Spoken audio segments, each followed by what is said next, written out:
Greetings! My name is Brad Hessel, and I am running for North Carolina Senate in District 18 in 2018. Let me tell you a bit about who I am. I was born in Manhattan and raised in Westchester County, which is just north of New York City. Went to public school in Tarrytown, New York, up to about 10th grade, followed by private schools in New England for 6 years, and then carved out a career in technical documentation, training, and simulation design back in New York City. Got married in 1980 to Madge Cohen of Baltimore, a good friend of my college roommate. My family moved from Brooklyn, New York to Raleigh in 1992, along with a software and services startup I co-founded. There were 5 of us then, my wife and I, plus 3 kids aged 7, 5, and 2. Later that decade, the startup went public but then foundered. In 1999, I started my own knowledge management practice. Okay, knowledge management basically consists of helping organizations to collect, organize, and redistribute information in ways that enhance their ability to do business. After a quarter century, we're still living in the same North Ridge house, but the population's down to 3, Madge and I, and Mustafa, a cat who adopted us a decade or so back. Since about the age of 17, I've been an adherent of the Platinum Rule: treat others the way they want to be treated. Accordingly, I have usually opposed U.S. military interventions. Started out as a peace Democrat working for George McGovern against Richard Nixon in 71-72. As I grew older and accrued a mortgage and cost obligations for my kids' education, I became more conservative fiscally. I had already quit the Democrats in disgust over their divisive identity politics in 1984, but I became increasingly unhappy with the Republicans, whose financial profligacy when they were in power was just too much. Read my lips, no new taxes? Yeah, right.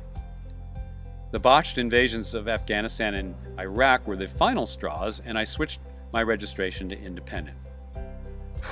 Once I got married, I became less politically active and focused on family and career. And once we moved to Raleigh, soccer organizing. I managed the high school subdivision of the rec division of the Capital Area Soccer League, which consisted of 3 or 4 dozen teams in Wake County. I still play on an over 50 tassel team. In fact, that's where I'm headed when I finish this video. By 2008, the kids were all off to college or beyond, and that was the year I discovered Ron Paul. His platform of social tolerance, fiscal responsibility, and non-intervention was music to my ears. His presidential campaign enticed me to volunteer to do political work for the first time since the John Anderson campaign, 1980, I think.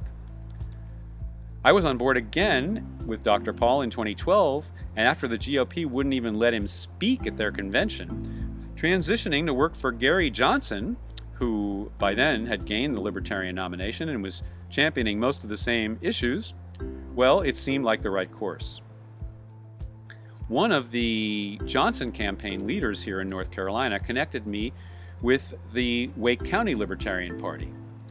And in March 2013, they elected me treasurer. They had not been doing much fundraising, an average of fewer than $400 a year over the previous 10 years. But in the past few years, we have ramped that up considerably. Brought some show and tell. Here we have a chart which shows how the Wake County Libertarian Party has done. As you can see, of late, it's been doing fairly well. There's an asterisk here by 2018 because the year is only half over, so even though we're already ahead of 2017, hopefully it'll be a little bit steeper by the time the year ends. So, in 2016, we were recruiting candidates to run for the North Carolina General Assembly here in Wake County. We had run 0 candidates in 2014, so we were starting from ground zero. And I think at one point we had 13 people who had expressed some level of interest out of the 16 possible total candidates we could field. However, as the deadline for filing and paying $207 in a filing fee came closer and closer, some of those folks started dropping out. We ended up with 7. I had recruited a person to run for North Carolina House and a person to run for North Carolina Senate in my own district. But with a week to go before the deadline, the Senate candidate dropped out.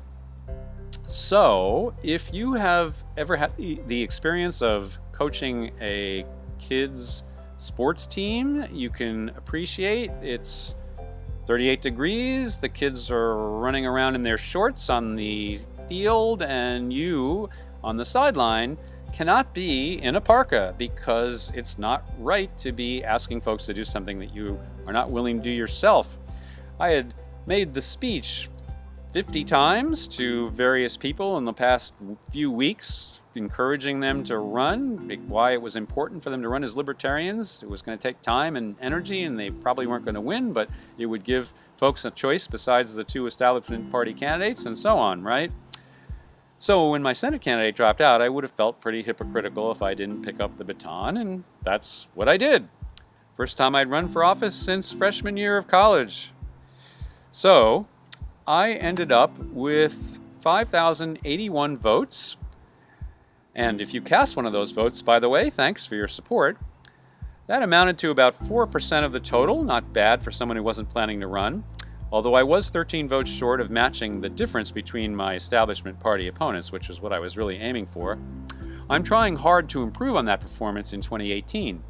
I've got a better business card this time. Oh yeah, my business card. See, we're using 4 colors this year. I clean up pretty nicely. I'm raising funds to print door hangers and yard signs, neither of which I could afford in 2016. And I am hoping to spend more time canvassing in coordination with some of the other libertarian candidates on the ballot in Wake County this year, which, by the way, amounts to twice as many as we fielded in 2016. We have 14 on the ballot this year. But my main objective in running is to focus as much of the campaign dialogue as possible on seriously addressing 21st century issues that affect us all, rather than on toxic political and social arguments that only serve to divide us, of which there is much too much. To that end, I've got some suggestions you're probably not going to hear from the other candidates. Or if I really do my job well by the end of the campaign, maybe you will hear some of them from the other guys.